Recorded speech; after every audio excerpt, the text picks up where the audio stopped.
की जय। बोलो रामचंद्र भगवान की जय।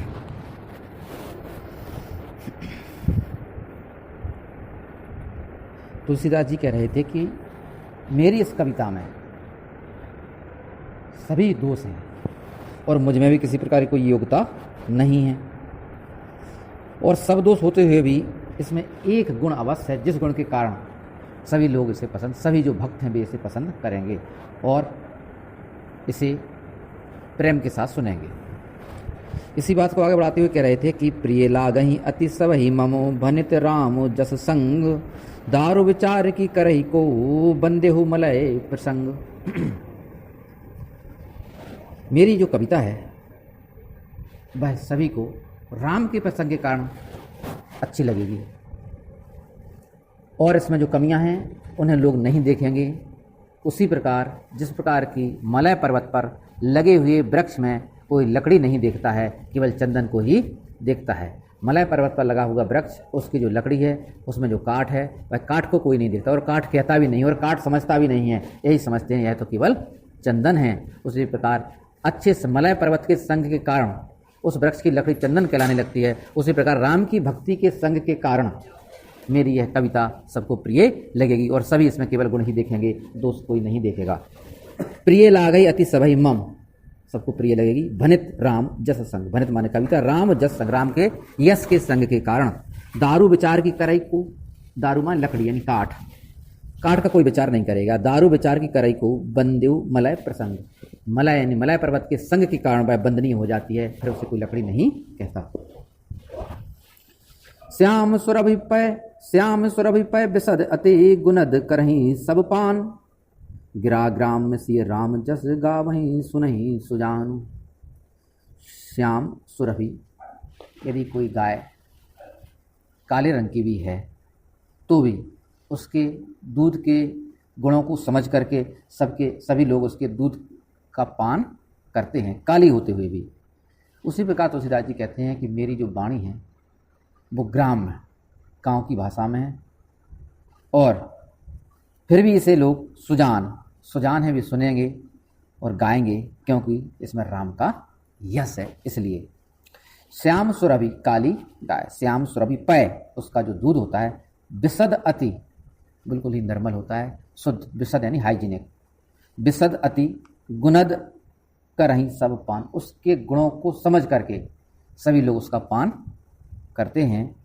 उसी प्रकार मेरी यह कविता ग्राम में गिरा, गांव की भाषा में होते हुए भी, लेकिन सिय राम जस, इसमें सीता और रामचंद्र जी का यश का वर्णन है। गा वहीं सुनहि सुजान, इसलिए जो सुजान है, जो जानकार हैं, जो समझते हैं, वे इसे गाएंगे और निश्चित ही सुनेंगे। मुक्ता मानिक मणि मानिक मुक्ता छवि जैसी, अहि गिरि गज सिर सोहनु तैसी, निपक्रीट तरनी तनु पाई, लहि सकल शोभा अधिकाई। तुलसीदास जी कहते हैं कि जिस प्रकार मणि, मानिक और मोती पैदा कहीं और होते हैं और शोभा कहीं और पाते हैं, मणि, मानिक और मोती कहाँ पैदा होते हैं? सांप के अंदर मणि, गिर यानी पर्वत में माणिक, और गज यानी के हाथी के सिर में मोती पैदा होते हैं। लेकिन यह सभी वहाँ शोभा नहीं पाते हैं जहाँ यह पैदा होते हैं। शोभा कहाँ पाते हैं? मणि, माणिक और मोती शोभा तो होती हैं पर्वत, पैदा तो होते हैं पर्वत में, सांप के फन में और हाथी के मस्तक में, लेकिन शोभा पैदा कहीं और होती है, शोभा कहीं और पाते हैं। कहाँ पाते हैं शोभा? नृप क्रीट, राजा के मुकुट में, नृप क्रीट यानी राजा के मुकुट में, या तरनी तनपाई, या किसी तरुणी यानी स्त्री के आभूषण में लगकर शोभा पाते हैं। लहि सकल शोभा अतिकाई। इसी प्रकार मेरी जो कविता है वह भी अनयंत्र दूसरी जगह शोभा पाएगी। जिन लोगों के लिए, जिनसे मैं आशा नहीं करता हूँ, वहाँ शोभा पाएगी, और जहाँ यह प्रकट हो रही है उसे कोई सुनने वाला नहीं है। जैसे कि काशी में लिखी गई कविता, तुलसीदास जी की जो रामायण है, अधिकतर भाग काशी में लिखा हुआ, लेकिन काशी में बिल्कुल लोकप्रियता नहीं मिली थी रामायण को, बल्कि विरोध और भाव तो दूसरी जगह, दूसरी अन्यत्र, और पूरे भारत में प्रसिद्ध है। तुलसीदास जी को पहले ही मालूम होती लिखते समय पे, इसलिए पहले ही कह रहे थे वे कि मणि माणिक मुक्ता छवि जैसी, अहि गिरि गज सिर सोह न तैसी। मणि माणिक और मोती जहाँ पैदा होते हैं, यानी कि सांप के फन में, पर्वतों पर और हाथी के मस्तक में तो पैदा होते, लेकिन वहाँ शोभा नहीं पाती है। शोभा पाते हैं नृप क्रीट, राजा के मुकुट पर, या तरुणी तनपाई, या स्त्री के शरीर के आभूषण में लगकर यह शोभा पाते हैं। लही सकल शोभा, सही प्रकार की शोभा उन्हें दूसरे स्थान पर मिलती है, वहाँ नहीं मिलती जहाँ वे पैदा होते हैं। इसी प्रकार वे कहते हैं कि तैसे ही सुकवि कवित्व बुध कहीं उपजहीं अनत, अनत छवि लहीं। उसी प्रकार बुध, बुद्धिमान व्यक्ति कहते हैं, तैसे ही सुकवि, किसी अच्छे कवि की जो कविता होती है, तैसे ही सुकवि कवित्व बुध कहीं, ऐसा विद्वान कहते हैं कि अच्छे कवि की जो कविता होती है वह कहीं तो कहीं जाती है और उसको सुंदरता कहीं और मिलती है। उपजहीं अनत, कहीं और उत्पन्न होती है, वो अनत छवि पा लहीं, और वह उसको लोकप्रियता, उसको मान्यता कहीं और मिलती है। भगत हेतु विधि भवन बिहाई, सुमरत सारद आवत धाई। रामचरित सर बिन अनुभाए, सो श्रम जाए न कोटि उपाये। कवि कोविद अस हृदय विचारी, गावै हरि जस कलिमल हारी। भगत हेतु विधि भवन, यदि कोई कवि अपनी कविता को लिखने के लिए सबसे पहले सरस्वती जी को बुलाता है, तो सरस्वती जी अपने घर को छोड़ करके, कौन सा घर, विधि भवन, ब्रह्मा के यानी ब्रह्मलोक को, यानी अपने घर को छोड़ करके वे तुरंत ही दौड़ी चली आती हैं। भगति हेतु, कोई यदि भक्त उन्हें बुलाता है, भगति हेतु विधि भवन बिहाई, तो उस भक्त के लिए वह अपने घर को छोड़ करके सुमिरत, स्मरण करते ही, भक्त के स्मरण करते ही, सारद यानी कि सरस्वती जी आवत धाई, दौड़ती हुई आती हैं, स्मरण करते ही दौड़ती हुई आती हैं। लेकिन रामचरित सर बिन अनुभाए, यदि वह सरस्वती जी आए, यदि कोई कभी उन्हें बुलाए, तो पहली शर्त है कि उनके लिए आते ही वह रामचरित रूपी सर यानी तालाब में नहाती हैं, आते ही रामचरित रूपी तालाब में नहाती हैं, और इसके अलावा और कहीं वह प्रसन्न होती नहीं है और कहीं उन्हें आराम मिलता नहीं है। इसलिए यदि कोई कवि सरस्वती जी को बुलाता है तो पहले यह इंतजाम कर ले कि उनके नहाने के लिए, उनकी थकान मिटाने के लिए, उन्हें प्रसन्न करने के लिए राम का चरित्र रूपी तालाब भरा होना चाहिए, अर्थात उस कविता में राम का चरित्र निश्चित ही होना चाहिए। इसके अलावा उन्हें प्रसन्न करने का कोई और तरीका नहीं है।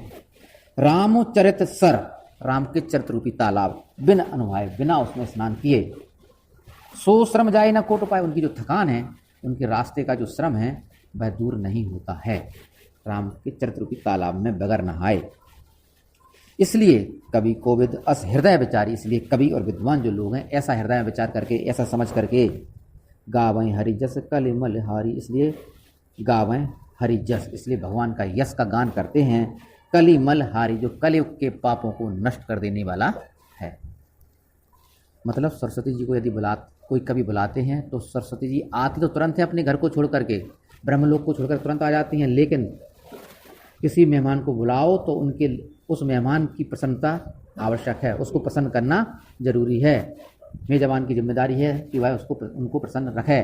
तो यदि सरस्वती जी को कोई कवि बुलाता है तो उसकी कविता में रामचरित रूपी तालाब निश्चित ही होना चाहिए। यदि रामचरित रूपी तालाब नहीं, यानी राम की चर्चा नहीं है, राम की कथा नहीं है, राम का चरित्र नहीं है, तो उस तालाब में नहाए बिना सरस्वती जी की जो थकान है वह मिटती नहीं है। इसलिए जो कवि हैं, जो विद्वान हैं, वे निश्चित ही इस बात को हृदय में विचार करके कि जब सरस्वती जी को बुलाया है तो उनकी थकान मिटाना, उनको प्रसन्न करना जरूरी है। इसलिए गावें हरि जस, इसलिए निश्चित ही वह भगवान के गुणों का अपनी कविता में गान करते हैं। जो विद्वान कवि होते हैं वे गावें हरि जस कलिमल, क्योंकि वह यश है, जो भगवान का जो यश है वह कलयुग के पापों को हर लेने वाला है।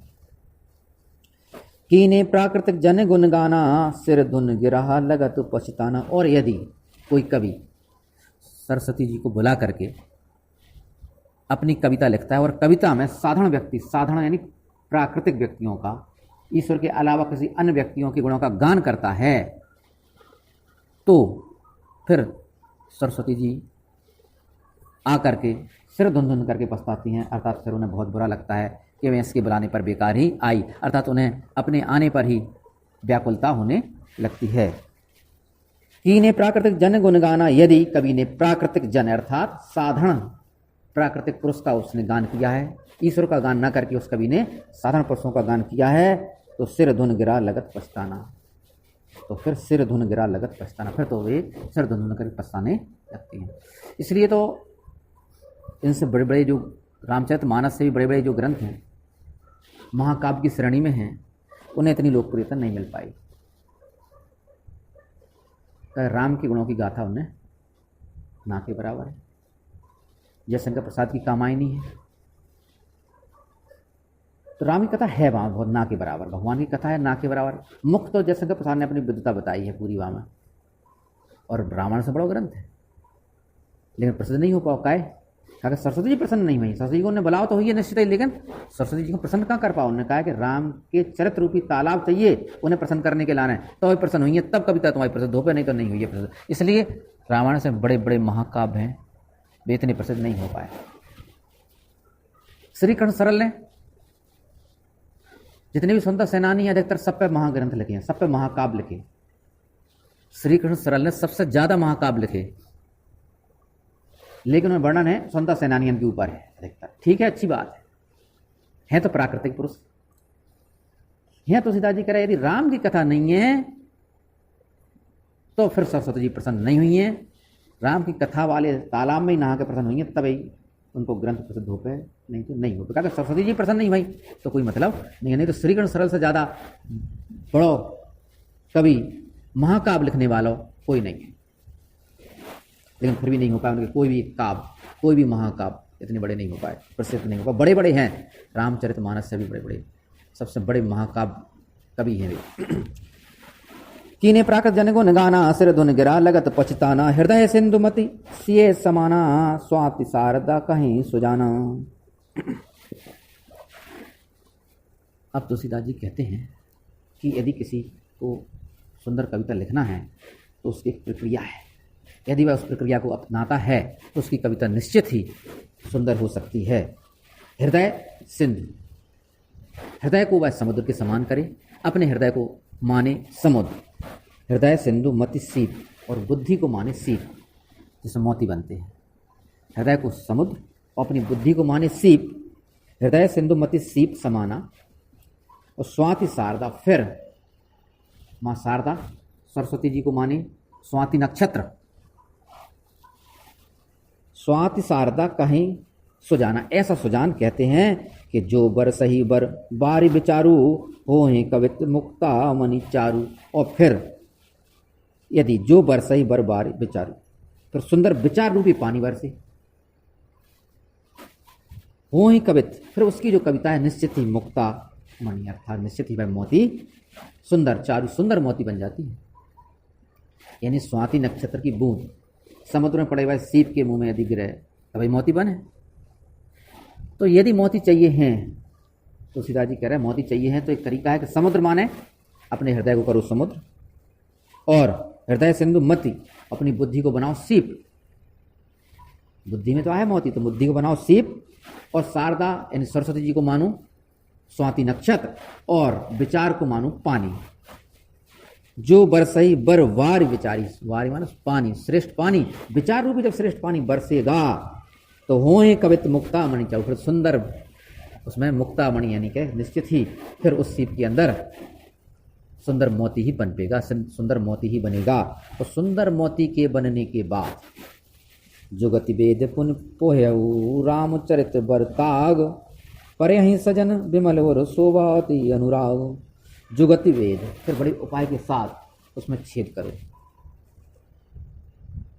बड़े उपाय के साथ छेद करना माने तुलसीदास जी ने जो इकट्ठे करे हैं रामचरित रूपी मोती, फिर छेद करे। उन्हें छेद का करे, जब से वे खलन से बंधना कर रहे हैं तो खलन से बंधना माने कहा छेद ही है, ये बड़े उपाय के साथ करने, तभी बांध कर रखो तुम सारे मोतियन को।